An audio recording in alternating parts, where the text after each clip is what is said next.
ljudi i narodi koji prođu stradanja i patnju, oni, iako ne pokleknu, ako se ne pokolebaju, ako to prime ne kao prokletstvo, nego kao izazov, kao blagoslov, onda ti narodi donose pravoga ploda. Mi smo kao narod u ovom 20. vijeku bili narod nesumnjivo na raspeću, raspeti narod. To nam se dogodilo i početkom 20. vijeka, to nam se događalo i sredinom 20. vijeka. Možda smo među rijetkim zemaljskim narodima kome se to događalo i krajem 20. vijeka.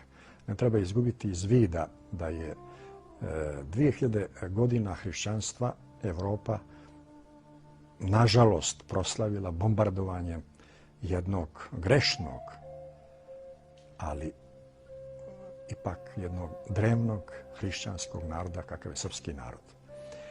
To što se sa njim događalo je veliko iskušenje, veliko je stradanje, velika je muka i nevolja, ali u isto vrijeme i to je neki pokazatelj da Bog ovaj narod nije zaboravio.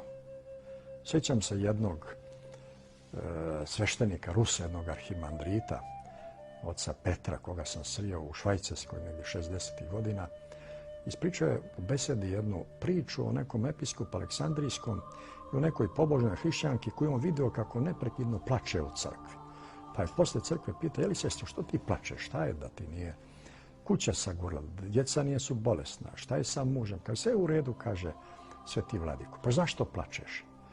Pa plačem, kaže, ovo iz 3 godine Bog nije popustio na mene nikakvo iskušenje, pa se pitam što me Bog zaboravio. Nas Bog nije zaboravio.